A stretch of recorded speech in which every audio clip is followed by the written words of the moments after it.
मुझे कुछ नहीं चाहिए। उसके घर वालों को, उसके ससुरारी में जितने सारे लोग मेरे घर पे आए थे, सबको फांसी होगा। जैसे मैं अपनी बहन को अकेले लेके गई थी, मेरी बहन ऐसे एम्बुलेंस में तड़प रही थी, वैसे मैं देखूंगी उन लोगों को मेरे पीछे के रास्ते से लैट्रिन पे चढ़ के छत पे आ गए। मेरी मम्मी को काट दिए, मेरी बहनी को काट के बरेमी से मार दिए। फिर ऐसे मेरी मम्मी का आवाज सुनाई दिया। अरे बाप रे, फिर मैं जगी।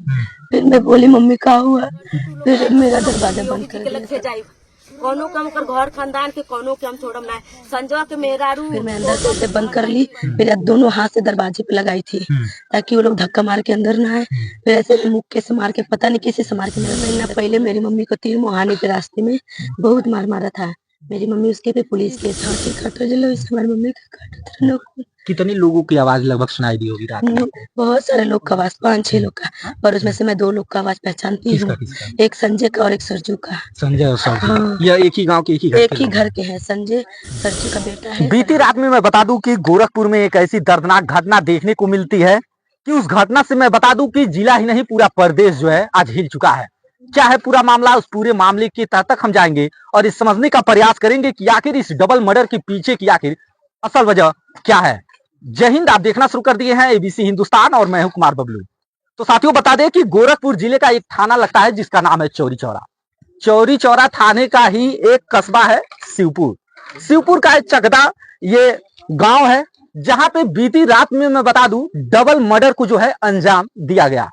आखिर क्या वजह रही जहां पर एक महिला और एक उसकी बेटी की निर्मम तरीके से धारदार हथियार से उनका गला रेत करके हत्या कर दिया जाता है। इस वजह को हम जानेंगे और समझेंगे। पहले मैं चाहूंगा कैमरामैन सहयोगी यह घर दिखा दे।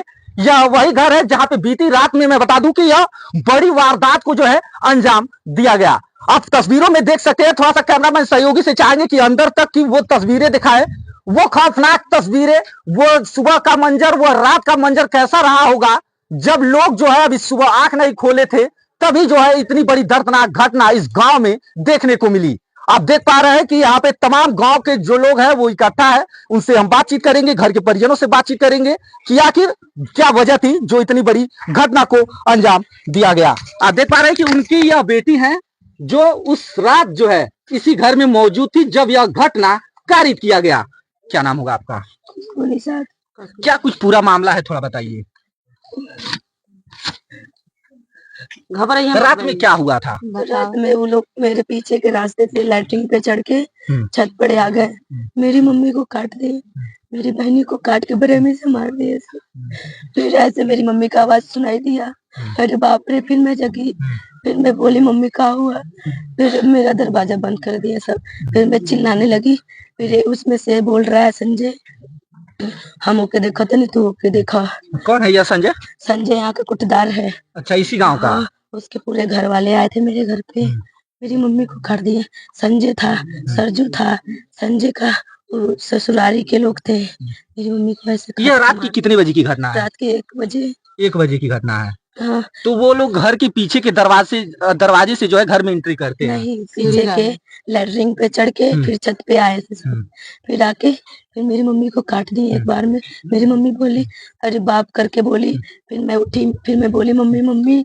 फिर जब मैं चिल्लाने लगी तो सरजू को आ रहा, हम एके देखा था नहीं, देखो के देख। अच्छा, उस समय घर पे कौन कौन था? कोई नहीं था, बस हम ही 3 लोग थे। सिर्फ आप ही 3 लोग थे? एक माँ थी और एक आपकी छोटी बहन और आप? हाँ। तो मैं सोची और जब बोला इसको मैं देख लूंगा, एक हम देखा थे ओके देख। फिर मैं अंदर से ऐसे बंद कर ली। फिर दोनों हाथ से दरवाजे पे लगाई थी ताकि वो लोग धक्का मार के अंदर ना आए। फिर ऐसे मुक्के से मार के, पता नहीं किसी से मार के मेरा दरवाजा तोड़ रहे थे सब। फिर मैं बोली हाँ तोड़ लो, कौन तोड़ लो। 5 मिनट में हम 112 पे फोन कर दिले बानी। फोन अब पुलिस आ जाइए को। फिर कह रहे हैं सब एक हमारी बहनी के छोट जो मेरी बहन है उसको नीचे गिरा दो, एक मार के नीचे गिरा देने को। फिर हमारी मम्मी के जैसे छाती काटा जलो, वैसे हमारी मम्मी के काटा। कितने लोगों की आवाज लगभग सुनाई दी होगी रात में? बहुत सारे लोग का आवाज, 5-6 लोग का, और उसमें से मैं 2 लोग का आवाज पहचानती किसका हूँ। किसका? एक संजय का और एक सरजू का। संजय और सरजू, हाँ। यह एक ही गांव के एक ही घर एक के ही लोग घर हैं। के हैं। संजय सरजू का बेटा है, सरजू संजय का बाप है। और उसकी बीवी मेरे भाई के पास फोन करके बोलती थी, तुम ते हमरे गांव में आ जाइए, राशन बजाए तो के हम कटवा दे। अच्छा, क्या वजह थी जो इतनी बड़ी घटना को अंजाम मेरे दिया पापा सब? को ऐसे 12 साल हो गया था इस पैर में। 12 साल के बाद मेरी मम्मी से वो जबरदस्ती संबंध बनाने लगा। फिर कुछ साल बाद ऐसे हम लोग बड़े हो गए। कौन संजय? हाँ, हम लोग बड़े हो गए तो मेरी मम्मी बोली, अब हमके तू अपन देखा, हमन अपन देख लेब के, अब हमके ई सब नहीं चाहिए, हमर लइके सियान हो गइल बान को, बढ़ गइल बान को, हम अपन देख लेब। तू बोलने लगा, ऐसे करबे तो हम तोके जान से मार दे, रास्ते में कहीं मिलबे हम मार दे। 3 महीना पहले मेरी मम्मी को तीर मुहाने के रास्ते में बहुत मार मारा था। मेरी मम्मी उसके पे पुलिस केस भी की थी। धमकी उमकी दे के, कुछ ऐसे पैसा वैसा दे के सब कुछ ऐसे सुलह करवा लिया।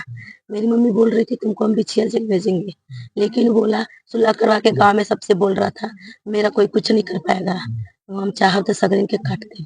अच्छा, किसी की अभी तक गिरफ्तारी हुई है? बोल रहे सब संजय का हो गया है। संजय का गिरफ्तारी संजय ही हुआ? नहीं था, उसके घर में सारे लोग थे, मेरे घर पे आए थे सब। फिर प्रशासन से क्या मांग कर रही हैं अभी?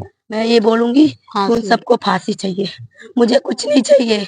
उसके घर वालों को, उसके ससुरारी में जितने सारे लोग मेरे घर पे आए थे, सबको फांसी होगा। जैसे मैं अपनी बहन को अकेले लेके गई थी, मेरी बहन ऐसे एम्बुलेंस में तड़प रही थी, वैसे मैं देखूंगी उन लोग को फांसी पे चढ़ते हुए। मैं अपनी आंखों से देखूंगी, हाँ ऐसे मेरी बहन तड़प रही थी। अच्छा, रात में जब आप पुलिस से मदद मांगी तो प्रशासन कब तक आपके घर पे पहुंची? लगभग बस कितने समय? 10 आधे घंटे में पहुंची। आधे घंटे के मैं अंदर 1 बजे से लेके 2 बजे तक चिल्लाई, कोई नहीं आया। वो मेरी मम्मी के फोन लेके चले गए सब। एक और अच्छा, आस पड़ोस से भी मदद रात में मिली कि नहीं? हम्म, किसी से कोई मिला नहीं। कोई मदद पुलिस के पास में फोन की, एम्बुलेंस के पास फोन की, अपने मामा के पास फोन की। अपने मामा से मैं बोली मेरे भाई का फोन लेके, गांव में मेरे भाई का दोस्त है, सबके पास फोन करके बोल दा हमारे घर में आ जा, तबियत मम्मी के मर खराब हो गई बा, काट दिले वालों को मम्मी बहनी के। तो मेरे मामा लेके मेरे भाई के दोस्तों के पास फोन किए, तब वो सब आए, फिर पुलिस आई, एम्बुलेंस आया, फिर मेरा दरवाजा खुला, मैं बाहर आई, मैं देखी मेरी मम्मी ऐसे सोई है, कट गई, कुछ नहीं हुआ है। मेरे बहन तो अब सुन रहे हैं, यह एक माँ की बेटी है जिसकी रात में निर्मम तरीके से हत्या कर दी गई। यह उस माँ की बेटी है जो बीती रात में अपने आंखों के सामने, यूं कहे तो अपने माँ की, अपने छोटी बहन की हत्या होते हुए देखी। बाकी मैं बता दूं कि इस तरीके की घटनाएं सिर्फ एक ही जगह की नहीं है, चाहे वो किरकिटा का हो, सत्यम दुबे हत्याकांड हो, चाहे वो शाहजहां में बोक्सा में हुए डॉल हत्याकांड हो, इस तरह की घटनाएं जो है प्रदेश में देखने को मिल रही हैं। बाकी इस पूरे घटनाक्रम को लेकर के अपनी प्रतिक्रिया जरूर दीजिएगा। बाकी देश दुनिया की तमाम खबरों के लिए आप हमारे साथ बने रहे, देखते रहे एबीसी हिंदुस्तान। ये थाना चौरी चौरा के अंतर्गत लेट नाइट सूचना प्राप्त हुई थी कि एक घर में 2 महिलाओं की हत्या हो गई थी। तत्काल मौके पर थाना प्रभारी और स्थानीय अधिकारी, मैं स्वयं भी यहाँ मौके पर आए थे और फील्ड यूनिट भी आई थी, उनके द्वारा भी यहाँ से फिंगरप्रिंट्स वगैरह उठाए गए हैं। इसके अलावा वैज्ञानिक तरीके से जो भी साक्ष्य उठाए जा सकते हैं, क्राइम ब्रांच और एसओजी को भी इसमें लगाया गया है। और जो भी परिजन जिसके खिलाफ भी नामजद तहरीर देंगे और उसके आधार पर एफआईआर की कार्रवाई की जाएगी और शीघ्र उनकी गिरफ्तारी करके वो जेल भेजा जाएगा। पंचायत में कार्रवाई चल रही है, पीएम के बाद और अन्य विधिक कार्रवाई की जाए। मृतक की बेटी का आरोप है कि पहले पुलिस का शिकायत है कि कुछ लोगों ने सुलहनामा करा दिया, सब शिकायत। जो भी उसकी मृतका की जो बड़ी बेटी है, वो जिस तरह के आरोप लगा रही हैं, जो भी चीज़ बताई जा रही है, सबकी जांच होगी, सब पर कार्रवाई।